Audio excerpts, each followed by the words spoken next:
Convido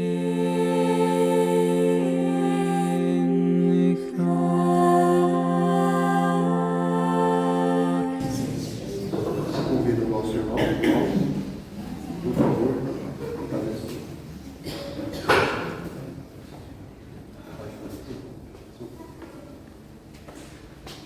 Boa noite a todos. Todos muito bem-vindos. Deus abençoe a todos. Hoje eu trago um tema aqui um pouquinho mais denso, mas que cabe de grande reflexão. São dicas para como a gente não acordar no umbral quando fizermos a nossa passagem. Não que haja uma prepotência muito grande e que saiba de tudo o que vou dizer aqui, mas são informações tiradas de alguns livros, das quais os espíritos que fazem a psicografia relatam como é a nossa vida no pós-vida, dependendo muito das ações que temos durante a nossa encarnação. No livro Umbral, Projeções Astrais e Resgates Espirituais, pelo espírito de Kaibar Schutter. Kaibar foi uma pessoa encarnada que se radicou na cidade de Matão, responsável pela fundação de muitos centros espíritas e pela divulgação da doutrina e da cultura espírita pela nossa região. Tem inclusive um centro ali em Santa Marta com o nome de Kaibar. Kaibar narra com detalhes diversas camadas do umbral. Não nos esqueçamos que a própria cidade de nosso lar se encontra em uma última camada do umbral, tendo que ser protegida por muros e cercas elétricas, pois constantemente sofre de ataques espirituais de irmãos que ainda estão perdidos. Não só nosso lar, como São Sebastião e como muitas outras cidades espirituais, elas são atacadas e elas ainda assim estão encamadas no umbral. Kaibar relata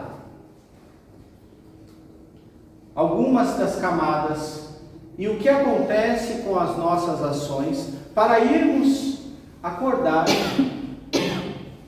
nessas camadas. A primeira camada que ele relata é um umbral nebuloso, que ele considera como a camada mais leve do umbral. Entendi pela literatura que é uma das camadas logo depois das cidades espirituais que estamos acostumados a consumir nos livros. E ele relata que é a mais leve, tem muita névoa, tristeza, vazio e espíritos que ainda se apegam a vícios comuns, como vaidade, riqueza, alimentação e o sexo. Entendemos também que a bebida e o cigarro podem nos guiar para essa camada de umbral nebuloso. Kaibar relata diversos casos de diversos espíritos, mas eu separei os que mais incomodariam a gente na hora de escutar as experiências, para que tenhamos gravado quando sairmos daqui, que ainda é possível mudarmos as nossas atitudes, sem que nos arrastemos por essas camadas. O primeiro exemplo, e é o que mais me choca, Kaibar relata o espírito de Leonardo. Leonardo foi um homem que, encarnado, era portador de várias posses, o que a gente conhece como os bilionários. Leonardo era acostumado a entrar nos lugares e ser aplaudido por todos, ser venerado por todos. Leonardo tinha uma casa, uma mansão gigantesca com muitos empregados. E quando Kaibar se depara com o espírito de Leonardo, Kaibar se espanta, pois a pele de Leonardo é verde como cédulas de dinheiro, impressas marcas em seu corpo do que ele mais amou em vida, que era o dinheiro. Quando Kaibar tenta adentrar naquele espaço em que Leonardo se encontrava, ele faz um barulho e Leonardo sai de uma caverna, de uma pilha de pedras cobertas por lama, a qual ele chamava de sua propriedade. e gritava para que Caibar e os seus mentores saíssem daquele lugar, pois era sua propriedade, e que se ele não saísse, os seus soldados o colocariam para fora. E ele aponta para os seus soldados, diversos gravetos empilhados, segurando armas imaginárias que só faziam sentido na projeção mental de Leonardo. Caibar tenta buscar e, por auxílio de seus mentores, consegue acesso às memórias de Leonardo e vê que Leonardo nunca quis constituir uma família. A última coisa que Leonardo queria era filhos, pois ele dizia que seus filhos seriam parasitas dos bens que ele conquistou. E que sua esposa não seria nada mais do que uma usurpadora e levaria metade de tudo que ele construiu.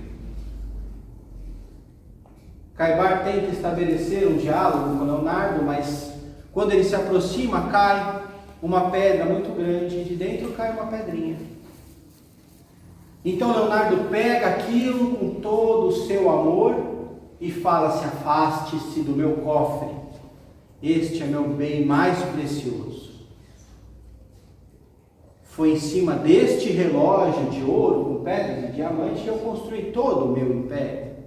E aí Leonardo narra tudo o que eu já falei. Assim que Leonardo tem o seu desencarne, todos os seus funcionários levam tudo que conseguem carregar de sua mansão, deixando ele lá para trás. E Leonardo acorda no umbral lamacento, ainda perdido e apegado, constrói toda a sua mansão através da sua projeção mental. E com isso, para quem não está imerso em sua projeção, vê que são apenas pedras e lãs e soldados de graveto. Caibar não consegue enxergar nenhum momento de acesso em seu coração em que haja arrependimento de suas ações, e por esse motivo Leonardo não consegue ser resgatado, pois está ainda inacessível aos espíritos que buscam o resgate. Como primeira dica, então, podemos entender que nem sempre ter de tudo e escolher apenas a idolatria ao bem imaterial é uma coisa proveitosa. Estamos ainda assim num planeta material de provas e expiações e ainda não chegamos no momento transição para um planeta de regeneração. É sim necessário termos bens, termos roupas, termos carros, casas, mas não supervalorizar os bens acima de qualquer outra coisa. Ainda mais a possibilidade de construir uma família. O segundo caso, ainda no umbral nebuloso, Caibar fala de Marta. Marta foi uma abusadora das condições sexuais que tinha. Trabalhava como garota de programa. Mas diferente de muitos casos que vemos em que a mulher acaba se vendo obrigada a trabalhar porque foi abusada, foi expulsa, Marta escolheu essa profissão. E o dinheiro começou a entrar fácil e Marta optou por seguir nessa profissão, se esquecendo que o tempo chegaria e o tempo passaria para ela também. Quando Caibar a encontra, Marta tem diversas coceiras em suas regiões. E o que para ela era irônico porque era o seu material de trabalho e precisaria estar sempre limpo. Marta se lavava num rio lamacento e não conseguia fazer passar aquelas coceiras.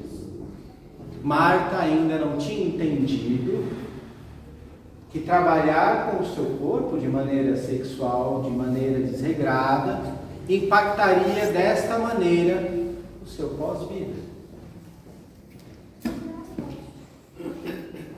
Caibar acessa suas lembranças por meio de seus mentores e não consegue identificar aonde foi que Marta sofreu para se colocar naquela situação, e muito menos qualquer ponta de arrependimento. Marta era uma de milhares de mulheres que estavam lá, pois haviam abusado dessa situação. Em um dos livros de André Luiz, ele relata uma parte do umbral na zona nebulosa, em que há uma cidade exclusiva para pessoas sexualmente perturbadas. Homens e mulheres colocados em duas partes de um cercado muito grande, com deformidades que para nós é apenas imaginável, mas de acordo com o que André Luiz relata, todos os órgãos e as partes sexuais estão completamente deformadas e, de acordo com o que a pessoa utilizou em sua vida, acarreta um pós-vida. E se André Luiz, no momento que chega a esse lugar restrito, não estivesse acompanhado de mentores, ele teria sido absorvido por aquelas pessoas, pois a sexualidade de todos eles o aceitou em cheio, porque não nos esqueçamos, André Luiz desencarnou como suicida, pelo abuso de bebida, pelo abuso de cigarro ou charuto, e por traição à sua esposa também. André Luiz, assim como nós todos, ainda era um espírito em evolução, e como tal, se não estivesse bem amparado, não teria suportado a prova de navegar por aquela cidade. Não sendo só uma exclusividade feminina, mas uma desregrada forma de levar a vida sexual. Pegamos então como segunda dica a utilização do nosso corpo para vias sexuais. Entendemos que às vezes é uma questão de sobrevivência, mas muitos de nós hoje temos a opção de não precisarmos dispor do nosso corpo para o ganho material.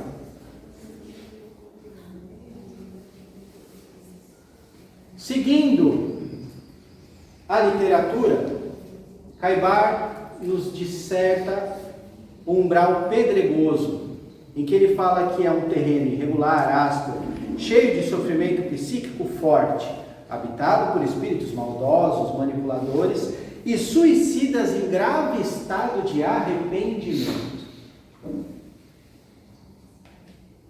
Quando falamos em suicídio em grave estado de arrependimento, podemos lembrar de Memórias de um Suicida, em que Camilo Castelo Branco relata com detalhes diversos casos de suicídio e suas consequências no lado espiritual. Camilo Castelo Branco não quis aceitar a sua cegueira, pois era um escritor, e preferiu tirar a própria vida do que passar o fim de seus dias cego. E muitos outros espíritos que haviam praticado o suicídio, muitas vezes o assassinato e o suicídio, muitas vezes muitas formas de suicídio. Todos esses espíritos se encontravam em grande sofrimento na zona umbralina pedregosa. Um dos primeiros casos que Caibar relata é do espírito de Nídia. Nídia foi uma mulher que se preocupava muito mais com a vida dos outros do que com a sua própria vida. Em uma época da história em que ainda não existiam câmeras de vigilância, Nídia fazia esse papel de vigiar a vida dos outros sem se preocupar com a sua própria. Construiu a sua casa numa esquina, com janelas estrategicamente colocadas para que ela pudesse observar a vida de todos os vizinhos, não importasse o lugar de sua casa em que ela estivesse. Nídia era uma fofoqueira de plantão. Nídia prestava muito mais atenção na vida de todos os vizinhos. Nídia acompanhou o crescimento de todos os meninos da rua e o destino que cada um deles tomou. Inclusive, um desses meninos, quando se tornou um rapaz, um homem, passou a ter comportamentos de ladrão.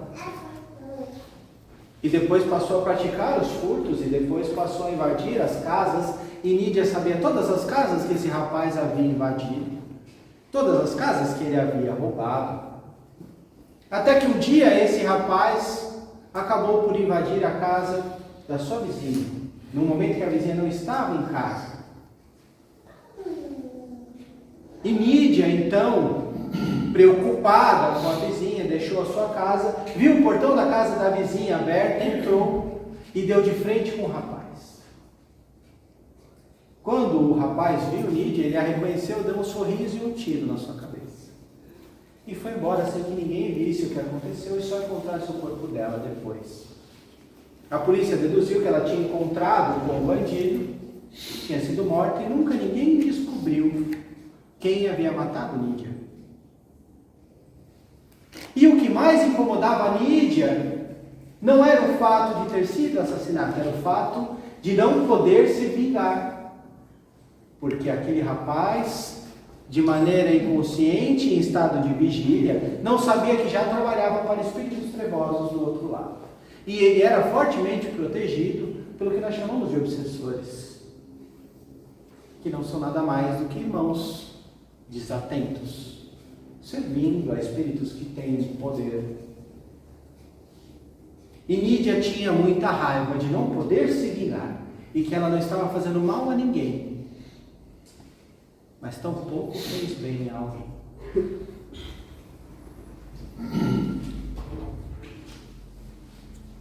Um outro espírito que relata, que Caibar relata, é o espírito de Diáfano. Diáfano, em uma de suas últimas encarnações, ele havia sido um mago. Temos relatos em vários livros espíritas da existência de magos. Inclusive Rubens Saracena narra em alguns de seus livros, que são mais para a vertente do espiritismo e com ênfase em Umbanda, a presença e a existência no nosso plano de encarnados, a existência de magos, magos trevosos, magos da luz, o que também nós chamamos muitas vezes de mentores. Diáfano era um homem que utilizava das ervas e utilizava o que ele entendia de energia apenas para fazer o mal, e apenas em benefício próprio, ou de quem pagasse mais. Diáfano estava num processo muito grande de simbiose com outros espíritos trevosos ainda mais malvados, mas que já estavam marcados para serem expurgados neste momento de transição planetária. No livro Jornada dos Anjos, narra que desde 1700 estamos passando por um momento de expurgo de espíritos que já não têm mais a condição de habitar o planeta Terra. Assim como aconteceu com nossos irmãos que vieram degredados de Capela, da constelação do Cocheiro. A mesma coisa que aconteceu com eles há mais ou menos 14 mil anos atrás, está acontecendo com nós desde 1700. Por isso que muitos palestrantes e muitas pessoas que têm um maior conhecimento falam que estamos na nossa melhor versão e que muito provavelmente temos a nossa última chance neste planeta. Temos diversas comunicações em diversos meios de que muitos de nossos irmãos estão sendo levados ao planeta de Quiron, que é um megaplaneta, 10 vezes o tamanho da Terra, mas num momento primitivo, e que terão que fugir de bestas e feras para que possam se depurar de todos os maus que fizerem. E Diáfano está caminhando para isso. Seguindo na nossa literatura, Caibar relata o umbral denso, onde ele fala que é muito mais denso, mais escuro, vibracionalmente pesado, com espíritos endurecidos pelo egoísmo e pelo fanatismo religioso.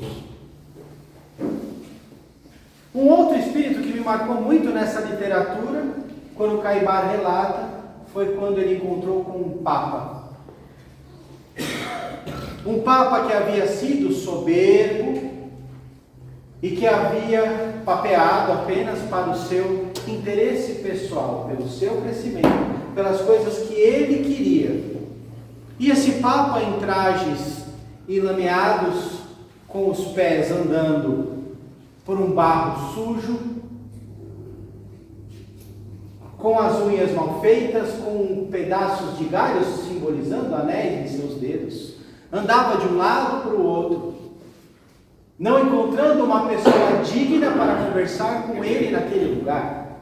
pois onde já se viu um homem daquela estirpe, teve que conversar com meros sofredores. Esse Papa não encontrava ninguém que pudesse conversar com ele, que fosse digno de ouvir a sua palavra. E não tinha mais uma multidão de adoradores. Caibar remonta e tem acesso às suas memórias e entende que esse Papa fez tudo o que não podia ser feito. E tão pouco se arrependia, ele só queria que as pessoas continuassem idolatrando ele. Ele só queria que as pessoas continuassem a dar o seu dinheiro para que ele vivesse a sua vida de luxo, sem entender que a vida agora que ele tinha foi a vida que ele mesmo plantou e não pôde escapar da colheita.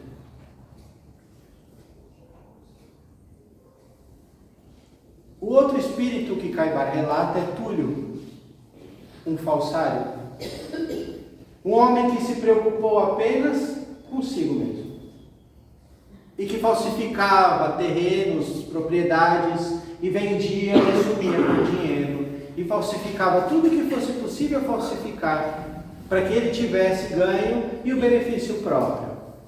Túlio nunca se preocupou com a quantidade de famílias e pessoas que ele deixou para trás.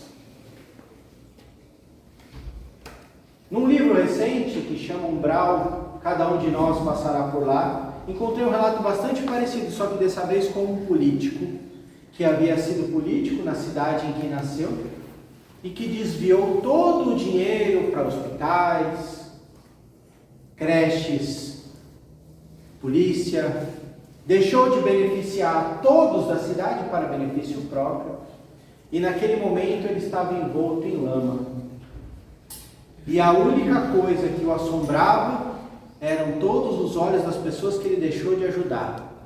E ele sentia a dor de todos eles. No seu momento de desencarne, teve um infarto fulminante e todas as ambulâncias que ele havia deixado sucatear não estavam lá para atendê-lo no momento de maior precisão. Se tenhamos então uma nova lição, que não abusemos de nenhum poder que temos aqui neste planeta, ou que saibamos usar os nossos poderes para o benefício do próximo, para a ajuda do próximo. E é muito bonito vir e falar, mas se pararmos para pensar, acaso que estamos aqui tem serviços sociais que precisam da nossa ajuda. Precisam de 10 minutos do nosso tempo de mão de obra, precisam de agasalhos, precisam de pessoas que façam acolhimento fraterno, possam ouvir. E não importa em nenhum momento o que temos aqui ou quem somos aqui, mas o que podemos fazer para ajudar o próximo. O que estamos fazendo para ajudar o próximo. E uma última camada do umbral, e uma última camada que está neste livro, Caibar fala do mal cavernoso, a mais profunda e sombria das cavernas. Cavernas sem luz, de ódio puro, loucura, obsessores de alto grau, assassinos e abusadores do poder econômico.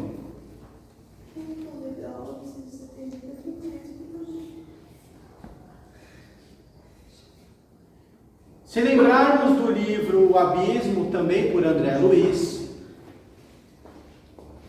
temos a descrição de camadas ainda mais obscuras e perigosas do que o umbral cavernoso, onde André Luiz, acompanhado de um espírito angelical, vai às mais profundas camadas, seguindo o caminho que foi feito por Dante Alighieri no Inferno de Dante, só que dessa vez sem nenhum tipo de interferência de igreja ou qualquer pessoa. E ele faz um relato ainda mais sinistro do que tudo que está neste capítulo do livro. André Luiz ainda relata que o próprio arcanjo Gabriel está lá dentro, iluminando irmãos que precisam de um pouco de luz divina. Nesta parte do umbral cavernoso, Caibar relata do espírito de Paulo Marco, que foi assassino quando foi encarnado. E Paulo Marco assassinou apenas uma pessoa por vingança, seu padrasto, que era acusado de sua irmã. Todas as outras 138 ele matou porque ele quis. Todas as outras 138 pessoas ele matou porque ele não gostou delas, porque olharam feio, porque fizeram alguma coisa, porque andaram na mesma calçada, porque comeram laranja quando ele queria que comessem maçã. Ele matou. E ele só precisava de uma desculpa para matar. E mesmo assim, naquele momento, Paulo Marco não se arrependia.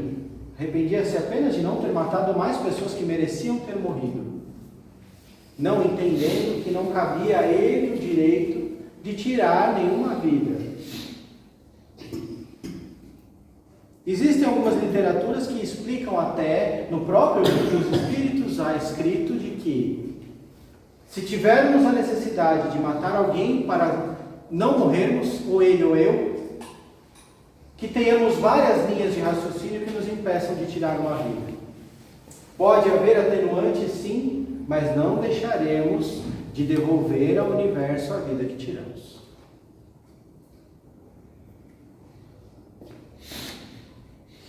Está no livro dos Espíritos.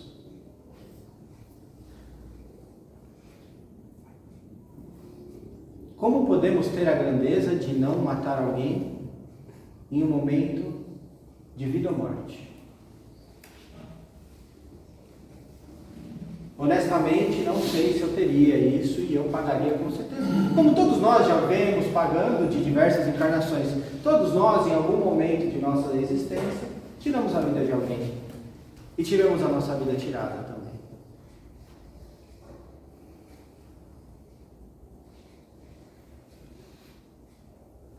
O último espírito deste livro, Caibar relata o espírito de Eurico,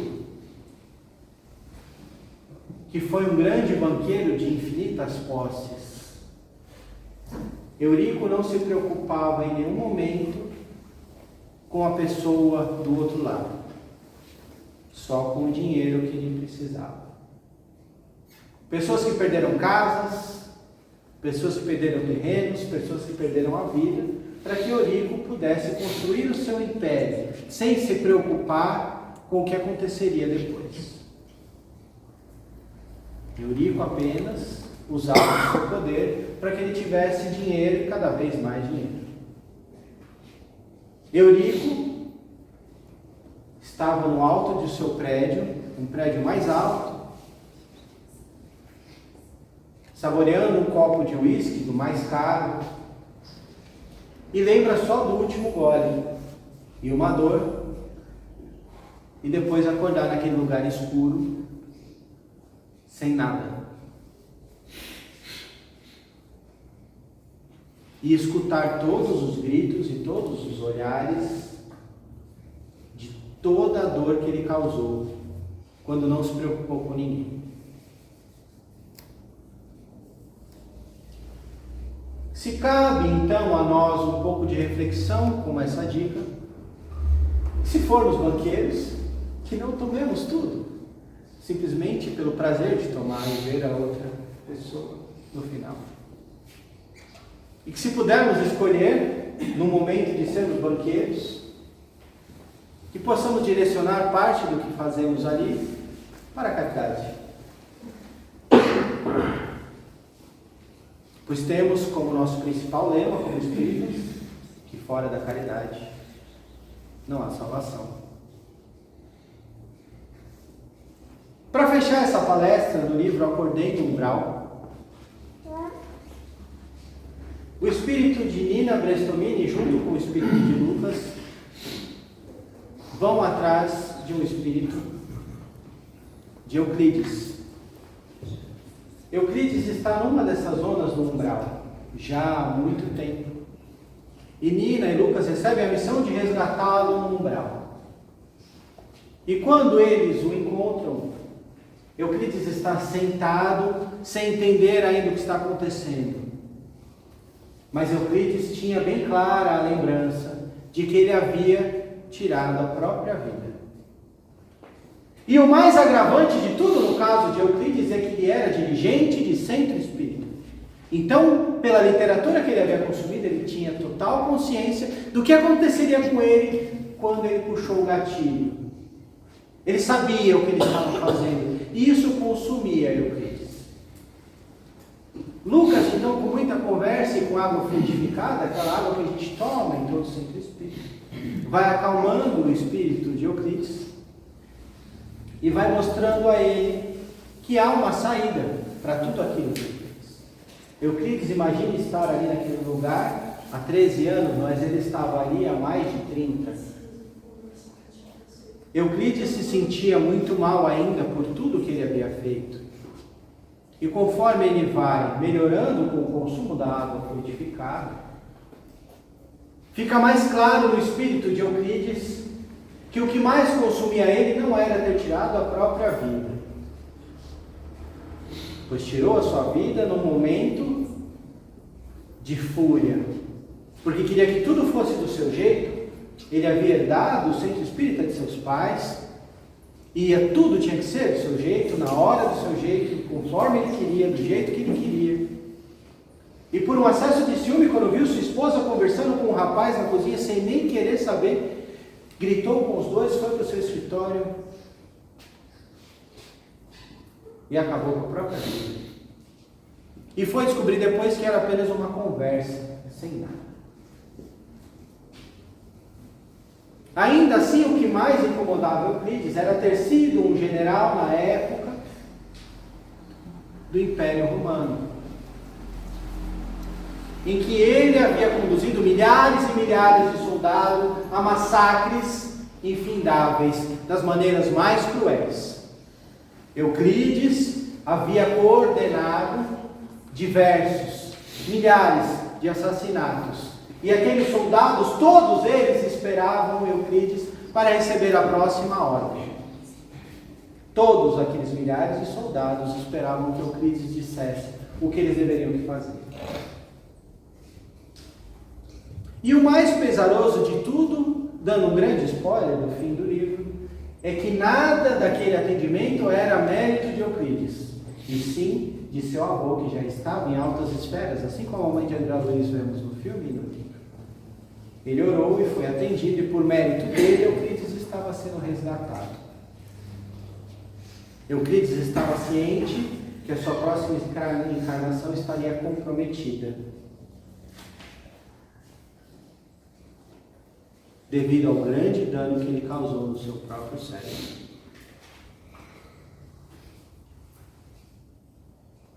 Em uma conversa de algumas horas, milhares de soldados, ainda presos na época do Império Romano, foram resgatados, e logo depois Euclides.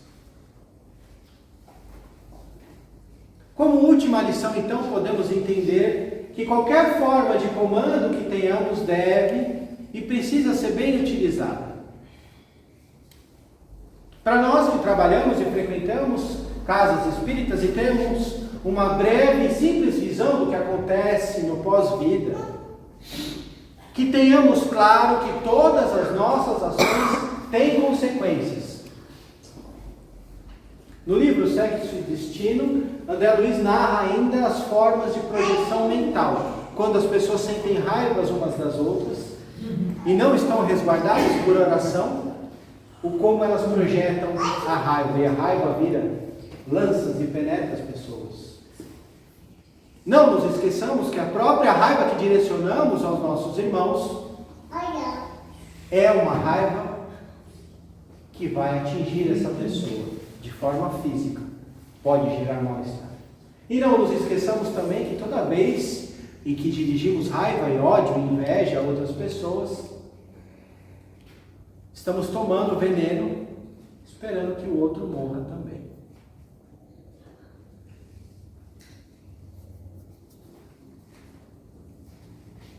Que possamos guardar essas dicas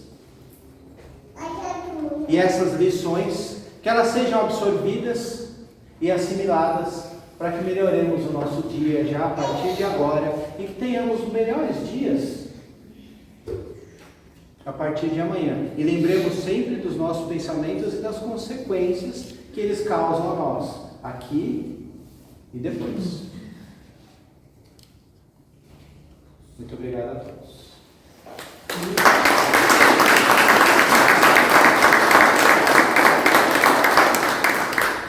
Vamos fechar os nossos olhos.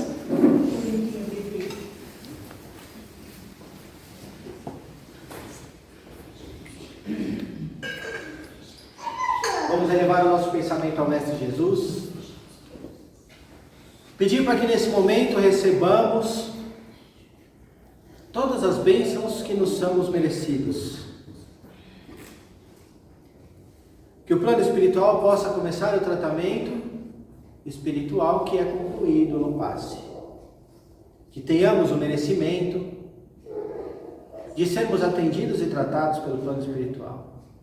E que saibamos direcionar todas as nossas energias, vigiando sempre os nossos pensamentos. E que nossos irmãos, as pessoas que gostamos e as pessoas que odiamos, recebam apenas e única e simplesmente o nosso amor.